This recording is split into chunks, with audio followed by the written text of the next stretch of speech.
I am Marwan Cameron, and this is The Conduit. All right, y'all, it is early Sunday morning, 12:56 in the AM.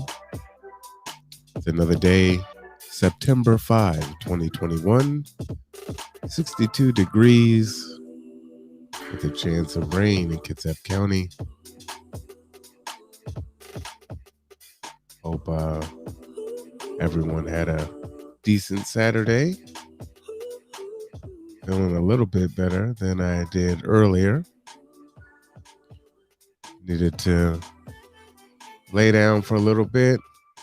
You know, you tend to do your best to take advantage of how you're feeling when you feel any type of, you get a window where you're feeling good for a minute.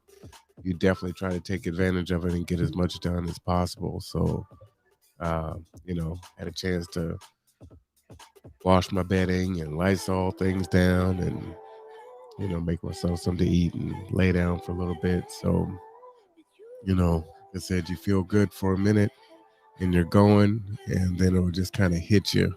And it's like, yeah, no, you're not good. So I think, I don't remember what time it was, maybe about 7:30 or so, my temperature hit 102 degrees. So, uh, it is what it is. It is what it is. But doing okay. I figured this would be the best way to be a help to other people. You never know who you might be a help to, who might need to hear or see this. Um, Watching someone kind of go through, um, having COVID symptoms and just dealing with it. So the interesting thing is, I got my results back today. And as I was saying before, they have a bunch of different drive-through places. I went to the one at SARS. You can, I should definitely put the link in the description there. And you just sign up, and they'll have these different times. And I was able to get in within an hour to get the test taken. And so I did that yesterday, and it takes about 48 hours for you to get the results back. And I actually got my results back this evening, and it said I was negative. And I'm like, okay, I'm not sure how that's positive. I know the person that I was around that has COVID, they have a positive COVID, and we have pretty much very similar symptoms. So it's like, I don't know how that's even possible. So, uh, shout out to my team. They were able to get one of the take home tests. So I did that right after, and follow the instructions. It's really easy, to do if you've had a COVID test administered to you, or if you've done it yourself. Basically, all you do is just take out the little Q-tip, rub it around your nose, for about 5 seconds. Try to get in there as deep as you can. You don't have to go as deep as they used to, but they want you to get in there. And you do each nostril with the same Q-tip, and then you're going to set it in the solution, making sure that it touches the bottom, and you're going to leave it in there for 60 seconds. Um, and then after that 60 seconds is over, you're going to pull that Q-tip out and throw it away, and then you're going to put the test strip in, and you're going to put the test strip in for exactly 10 minutes. And what's really important, just as a note, if you are going to give someone a COVID test, um, that you need to make sure that it is 10 minutes, not, 8 minutes, not 9 minutes, not 12 minutes, but actually 10 minutes. So it's really important. Most of us have smartphones. Set it on your smartphone, set a timer. You do what you got to do. And then after that 10 minutes is over, you're going to take that test strip out, and there's a piece of paper that's on there. I was told that it looks like a home pregnancy test. So when I heard that, it's like, yeah, I haven't had to worry about, something like that for a long time. So I guess really only about 10 years, because Layla will be 10 in October. So, but that was intentional. But, yeah, it was just funny as the analogy was given to me. Uh, but and so you'll put it in there, and it will tell you, whether or not you are positive, negative, or I think the last one is like inconclusive or something like that. And so it was positive, and I mean it was like super positive. Like, okay, well, this couldn't be any more positive than positive. And I'm like, I'm sitting here with a fever. Now I'm developing a sore throat. Um, there's times when I feel a little dizzy and I still have the chills and the sweats. As you can see, I'm still really just, really moist. Um, I kind of feel, I don't know how to describe it. It's like a dizziness, kind of just unsteady. But it's not just like in your feet, it's like in my hands and my arms. So it almost feels like if I were holding my arms up, they're just kind of like floating. I don't know if people have heard, have said, their teeth feel like they're floating in their mouth. I don't know what that feels like, but that's the only thing that I can think comes to my mind, is that it just kind of feels like you're kind of floating. It's just kind of a um, dizzy vertigo type feeling. I'm not really sure how to describe that, but that's happened to me a few times today. So I'm like, yeah, I'm not sure what's going on. So, the more accurate test says that I'm negative. The take home test says I'm positive. I got symptoms like someone else who got a positive test that definitely says positive. So I'm going to continue to conduct myself as though I am positive, since I do have one positive that way. And, just try to keep myself as safe as possible. I did go out. I had Rob and Stephanie, shout out to them, went and got the things on the list that I showed you earlier. Um, the melatonin to try to help with sleep, the vitamin D, the vitamin C. What else was on there? Just some of the other things that I put up there that I saw as kind of some home, I don't know about remedy, just supplemental to help kind of mitigate your symptoms and not to make them quite as severe. So they went and got that for me and then dropped a package off to another person that has COVID. And they actually were able to get some rest and woke up and was feeling better than they had in a while. So, and I know a lot of that had to do with rest. Uh, Not gonna lie, resting is so very important. Zinc was another one that was on there. Rest is paramount, and it's I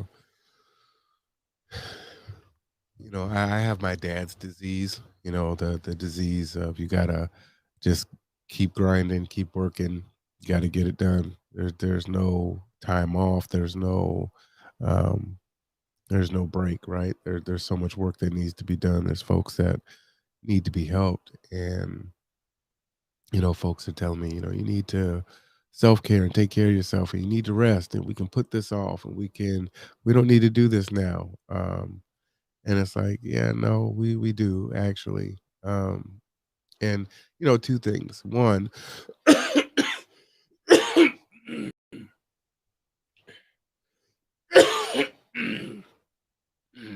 excuse me. One, um,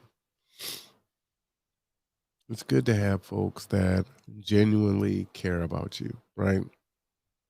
Enough that um, they're willing to have you suspend work that you would do that actually impacts whatever they're endeavoring to do. So I definitely appreciate that. So shout out to um, Martita and then Christina for being insistent on me um, standing down and taking care of myself. And the other thing is so that's really big, right?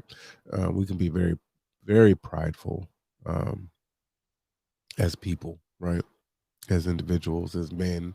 It doesn't matter, women. We can be very prideful. Don't want to ask for help. Um, don't want to accept help if it's offered, right? It's like, no, no, I'm good. Don't worry about it. It's all good. Um, and so that's a very hard thing to do, and that's been one that, again, that was my dad's disease, right? He was a steward of helping so many people, and but he wouldn't allow anyone to help him.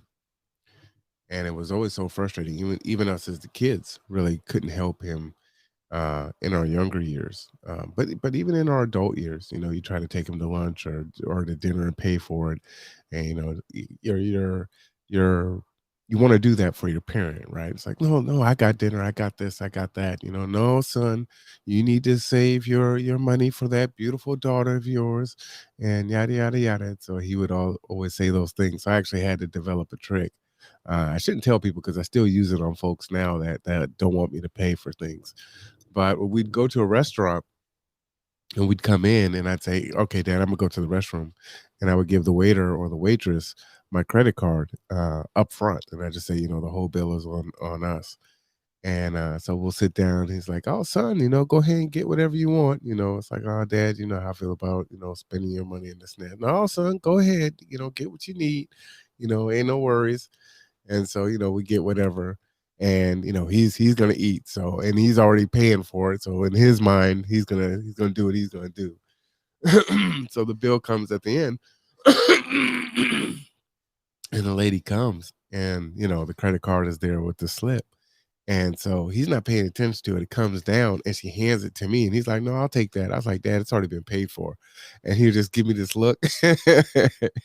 And I mean, that was the way I had to get him. And I would get him every time on that one. So that was the way to, you know, be able to pay for my father. But otherwise, he would not let it happen. And so I've definitely inherited that from him. So it's been really difficult uh, for me to learn that. As I was teaching at the college, and my back was deteriorating. My students would actually carry my bags for me, and it didn't matter. I mean, male students, female students, they would carry my bags, and they were quite insistent about it. I mean, like not taking no for an answer. And it's just one of those things where you have to. Um, put your own insecurities to the side and not worry about, optics or perceptions or, how you feel being prideful or whatever. Folks want to be able to give back. They care about you. And so you have to allow them to do that. And I'm definitely not perfect at that. Don't get me wrong. I still say no to a lot of help, quite a bit, but I am trying to get better at accepting help and then not rejecting it. And I know it's important too. There's a saying that it's better to give than to receive. And if you understand the joy of giving um, and how that feels, then we shouldn't rob people from their for their chance when they're able to give, right? Because a lot of times we would love to give more, but we're not in a position to give. So when somebody wants to give, you got to stand down and allow them to give, right? And now you can step in if they're doing it to the detriment of themselves, right? But that's just been a really hard lesson for me too. That's an ongoing, lifelong learning type thing that I'm working on. So I am getting better. I lean on Rob and Stephanie though; they help out quite a bit. Um, but it's difficult. It is definitely difficult. Especially when you are, um, such an independent person in that way. And we have all these things swirling in our head on what we are supposed to be, how we're supposed to act, how we're supposed to present, and all those things can really just get in the way. And it doesn't need to. And at the end of the day, who really cares? Because at the end of the day, ain't no one coming in to pay your bills. No one's coming in to help you take care of your kids and none of those things. So you might as well just do you and do what's best for you because those same people, those fair weather friends that are there when things are great, aren't going to be there when it gets bad, right? And so just do you, just live, be happy, live your best life as best you can, and don't waste time because tomorrow's not promised. It truly is not. So like I said, I don't know what's going on. I took the test at SARS, it says negative. I take the home test, it says positive. I know I feel like roadkill. Um, like I said, 102 degrees degree temperature. I'm kind of in and out, and I've got a cough here. So it is what it is. I've got my Gatorade with my frozen fruits in there. It's one of my little kind of favorite things. Um, just kind of like just a regular thing to drink.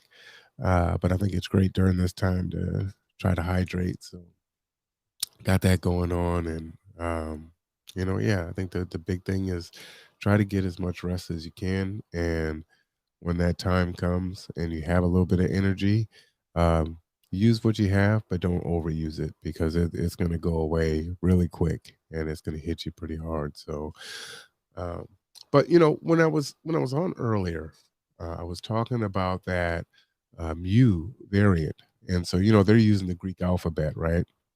That we had the alpha, we had the delta variant, which is the big one now. There is a lambda variant that is out there. It is in the U.S., but it doesn't appear to really be a big deal. And now is the mu variant, and so uh, Dr. Fauci is saying that it's not something to worry about right now, that they're not really concerned. It's on their radar, but it's only like 0.02% of the infections here in the United States. So it's like super, super tiny.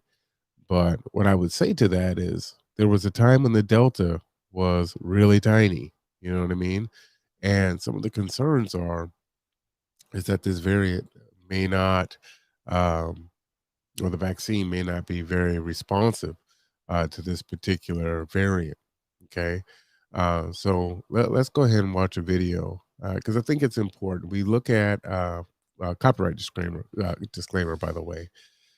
We look at our sources from however we do that, right? We live here in Kitsap County. We may use the Kitsap Sun or ABC or Como or King 5 or CBS or whatever it is to get our news, right? We may get out on social media, CNN, Fox, MSNBC, whatever, some of the other news sites, friends, family, professionals that we believe. And, we all have our own slant on what we present, right? Or what we consume based on who's presenting it. So I think it's good for us to look outside the country and see what other countries have to say, because this is a worldwide pandemic. And the things that are going on in Afghanistan, Haiti, I mean, the list goes on and on, right? We're looking at it as outsiders. They're looking at it from as insiders, but they also have a different perspective as they're looking at us from the outside. And so I think that's also important to get a gauge and get a sense, right? That uh, now I won't get into political stuff. Let's get into this video here from Australia. This morning, the Delta variant pushing hospitals closer to crisis. ICUs in Alabama, Georgia, Florida, and Texas now at 90% capacity or more. Nearly a quarter of COVID cases reported last week were children. The push to get them vaccinated more urgent than ever. Let me pause right there. First off, it's hard seeing children like that. I remember Layla. We had Chinese food. She might have been 2, and she was grandma had. I think grandma had spent the night. I can't remember if grandma spent the night or not.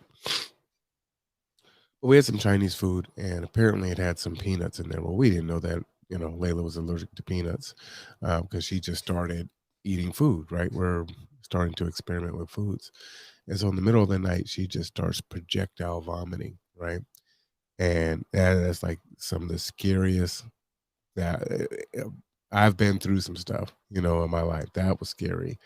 There was I couldn't help her. She couldn't tell me what was going on. Um, I could hold her, but I couldn't fix it. You know what I mean? And she was just projectile vomiting. And lucky for us, grandma is a retired corpsman from the Navy, and so we got her to the hospital and found out that there was a peanut allergy. But the helplessness of your child being hurt, being sick and you not being able to do anything. You can't hold them and make it go away. You can't talk to them and have it go away. It is what it is. And it's hard to see, but I think we need to see it. Um, because I think of, even if I didn't want to wear a mask, I got vaccinated, so I like to not wear a mask because I got vaccinated, right? It is an inconvenience, but if me wearing a mask keeps children from being in this situation, I'll wear the mask. You know what I mean? Like, politics aside, I don't care. I don't want to see a child like that. I don't want to have a parent going through that pain. That's kind of how I look at that. Just pull all the noise out there. And folks want political points on either side, right? And they don't want to, concede anything either way, because everything is such a gotcha uh, situation now. But ultimately, I think, all people care about children. And man, this is hard. That's hard to see. That's hard to see. But let's listen to what they're saying. Variant pushing hospitals closer to crisis. ICUs in Alabama, Georgia, Florida, and Texas now at 90% capacity or more. Nearly a quarter of COVID cases reported last week were children. The push to get them vaccinated more urgent than ever. Pfizer telling NBC News its vaccine data for 5 to 11-year-olds will be ready this month, and emergency use authorization could come as soon as Thanksgiving. This as the pandemic hits rural communities the hardest. Here at Marshall Hospital outside Sacramento, physician assistant Ariana Campbell faces a record surge of COVID patients, many struggling to breathe.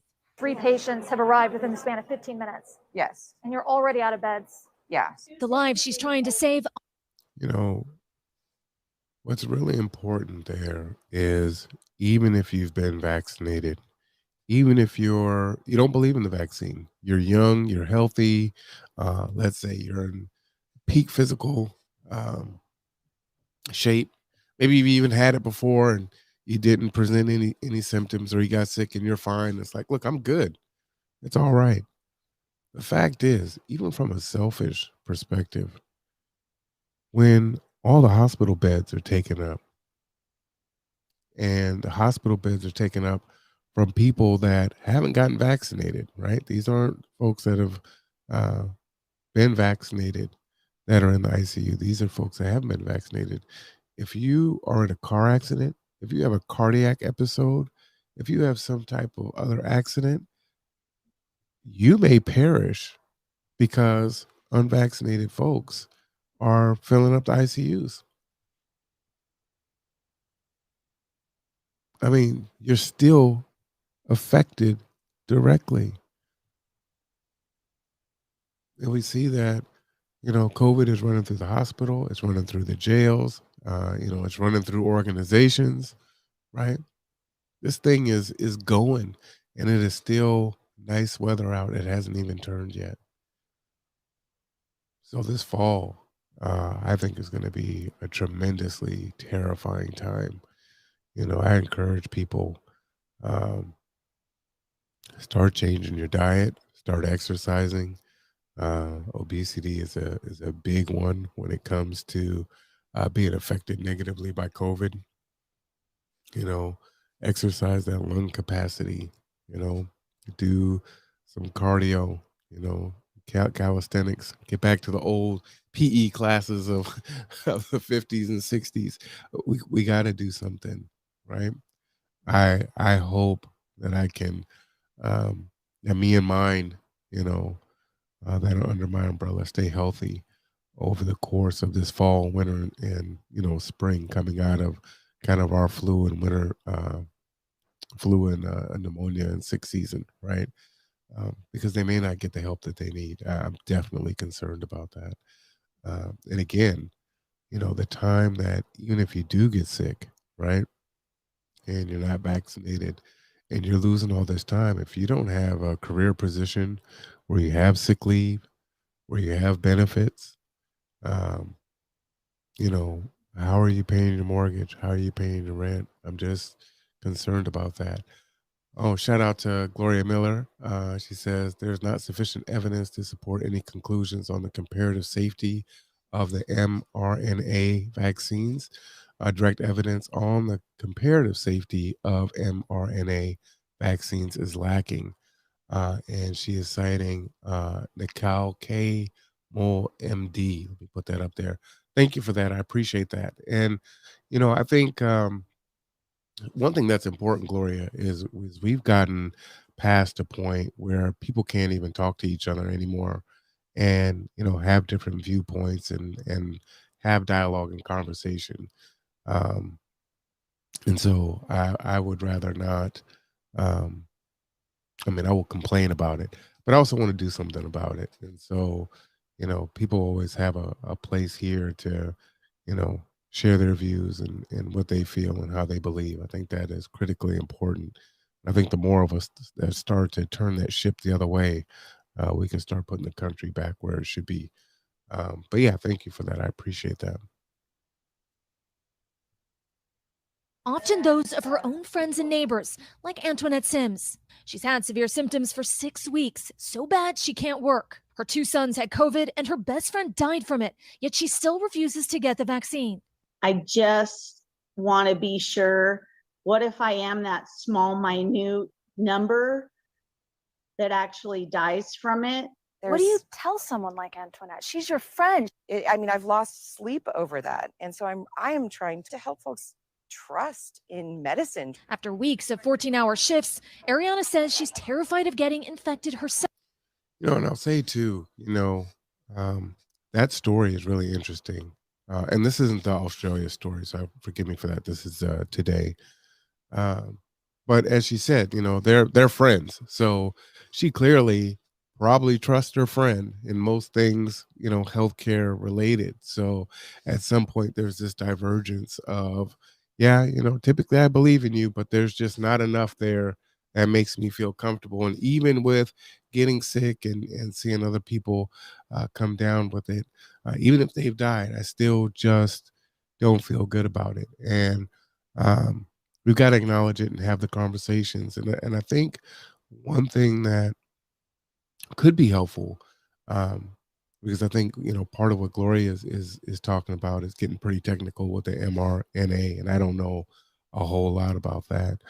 Um, but if folks would just address the concerns and not dance around it, or create proxy arguments or straw man arguments, just I really wish that to run for office, for any position, you just have to answer the questions that are put forward. You can't dance around it and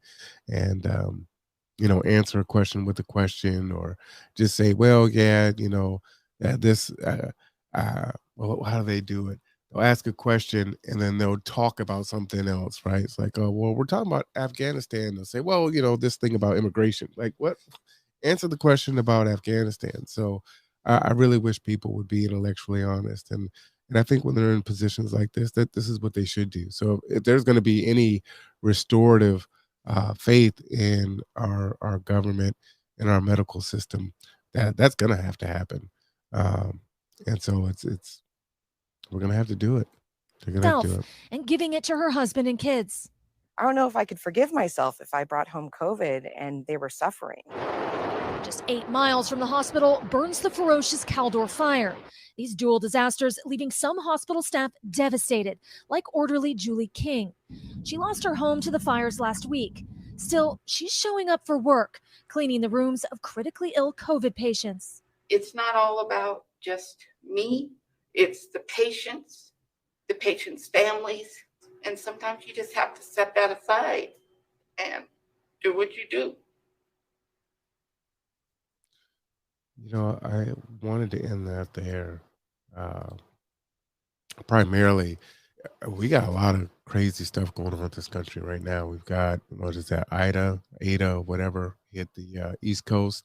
You've got flooding in the subways, which is super weird. It was super weird to see in New York. You've got all this flooding in the Northeast. You've got the devastation down in New Orleans. And you do have this pandemic that is going around. So, um, I think about our shelters. I think about, um, luckily, I mean, we have our wildfires, but we haven't had a whole lot of folks displaced, right? We haven't had that big earthquake that they keep talking about.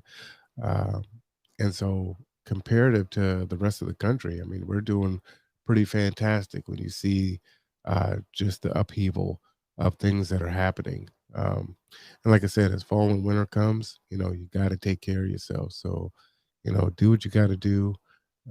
Get healthy. You know, um, you don't have to do it all at once because a lot of times a lot harder for it to stick. So just do a little bit at a time, right?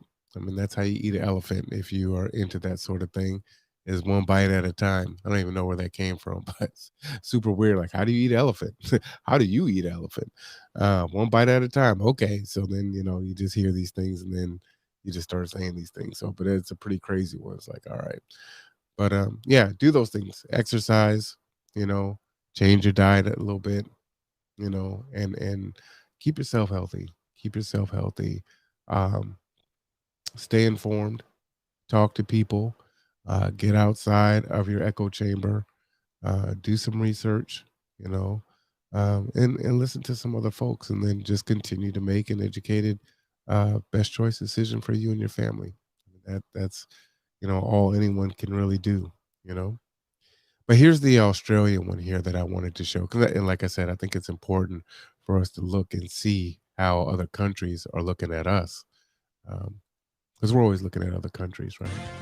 Welcome back. Thank you for joining us this morning. It's definitely not the news we need or want to report, but there's a new variant of coronavirus circulating overseas. Yeah, health officials in the United States are closely monitoring the mu variant, which has now been detected in almost every American state. U.S. correspondent Amelia Adams joins us from Los Angeles today. Amelia, how serious is this variant?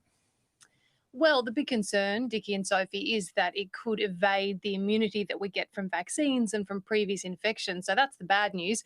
The good news is that Dr. Anthony Fauci said this week the mu strain is not an immediate threat. The government here obviously keeping a very close eye on it, but the Delta variant is still. So I got to pause right there. First off, I am not a fan of Dr. Anthony Fauci. I think um, the media tries to make it sound like he was, trying not to cause a panic. He pretty much just flat out lied in the very beginning when he told us we didn't need the mask, but we actually needed the mask. So, um, when you destroy the trust of people right off the bat, and then it's like, no, I need you to believe me. I'm telling you the truth now. It's going to be very difficult for that to happen.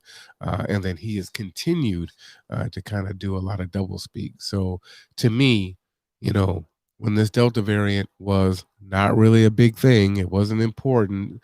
The regular strain was the big one. And now here it is, just tearing through the world and tearing through the United States, and now even more children are coming down with COVID. To say, yeah, it's on our radar, but right now it's just not really important. Um, yeah, get ready, folks. That's all I can say. Is just get ready, get ready. The key concern in America. It's responsible for 99% of COVID cases. There has actually been an outbreak of this new mu variant here in Los Angeles, only about 300 cases.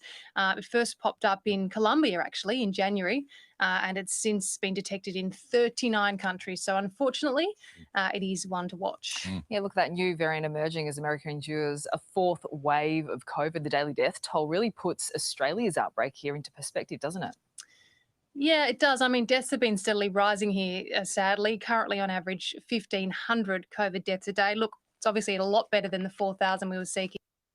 1,500 deaths a day. Do you remember when they used to put that tacky counter up, right? Like it was a stock market counter. There's 100,000 cases. There's 500 deaths per day, and it would just keep climbing. And CNN would just parade these numbers. It was I still don't understand the point in that, right? And then why do you stop doing it now? So there was a time when we hit 1,000 deaths per day, and it was like full panic, right? And then we eventually hit, I believe, like 4,000, 4,500. So it makes 1,000 not seem that big. But again, if you're in that thousand, or if your friends and family members are in that thousand, it's still a big deal to you. So, I just remember when it hit that number, right? Because everyone loves nice round numbers. And they hit 1,000 deaths a day, and it was like, oh my God, 1,000 people are dying a day.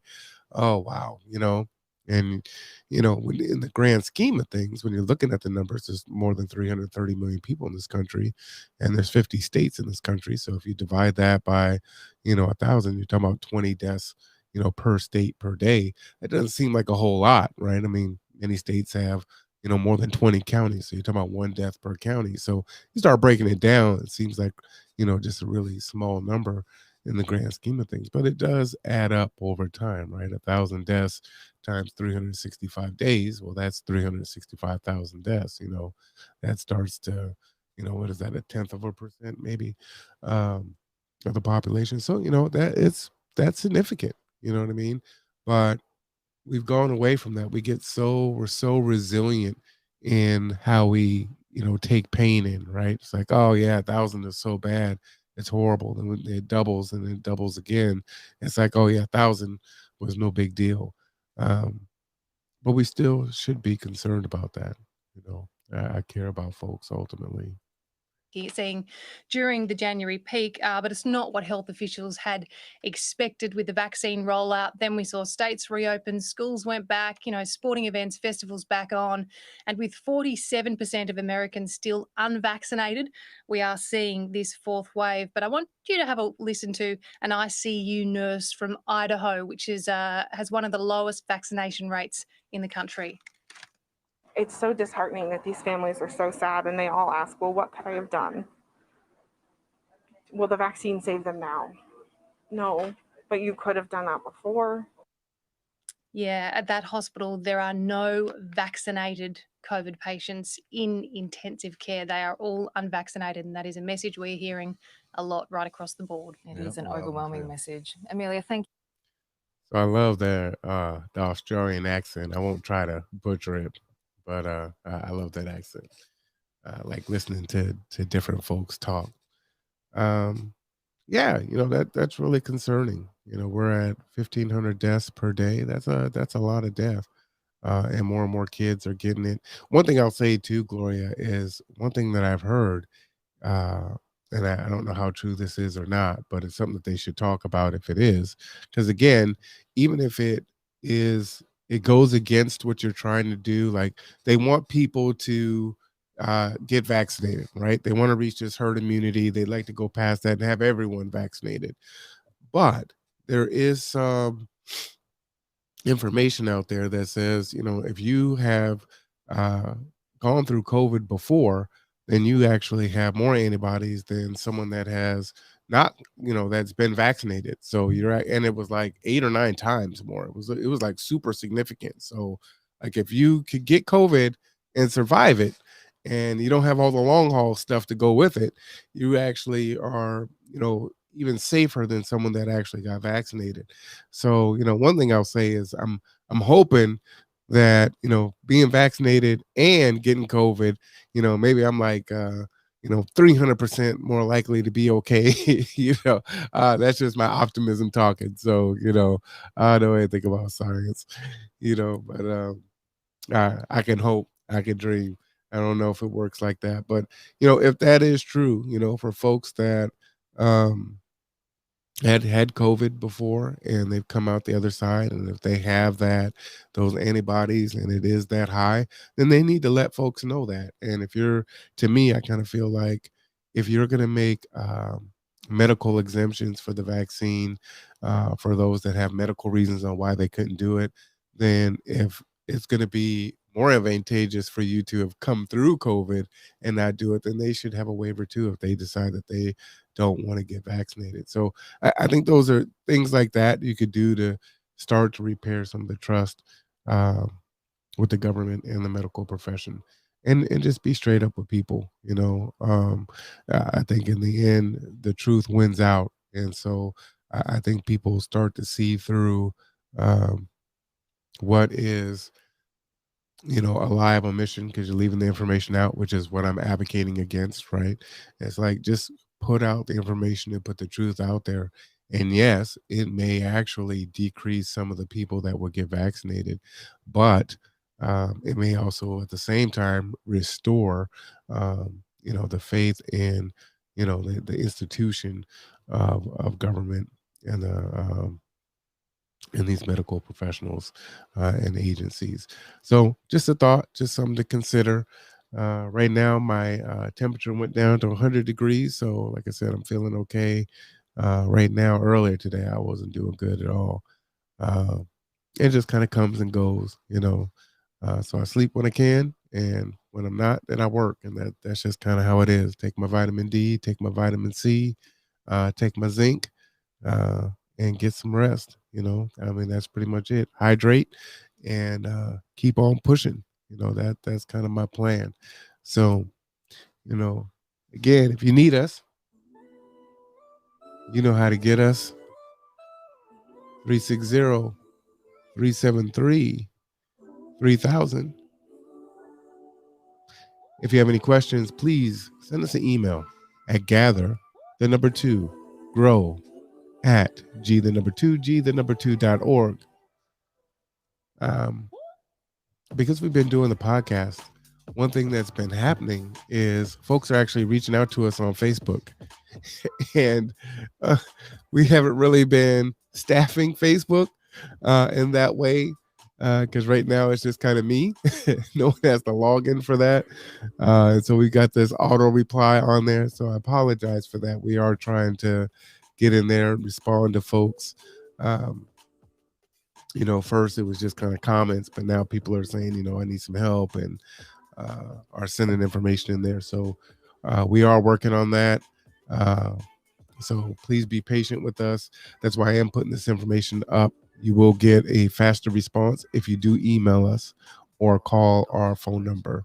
So I ask you to please shift to those two formats of getting a hold of us. And I'm working behind the scenes to try to get that fixed on Facebook so that when you do comment or respond, this information will pop up, because right now it doesn't. And I'm not sure why it doesn't. The Facebook business side is like, but I'm trying to teach myself how to do all this stuff on the fly. So it's kind of crazy. So we're getting there. But I appreciate you listening in. It is 1:38 in the morning on Sunday, September 5th. I am alive and well, blessed and highly favored, and I will be back soon. Until then, I'm R1 Cameron. This is The Conduit.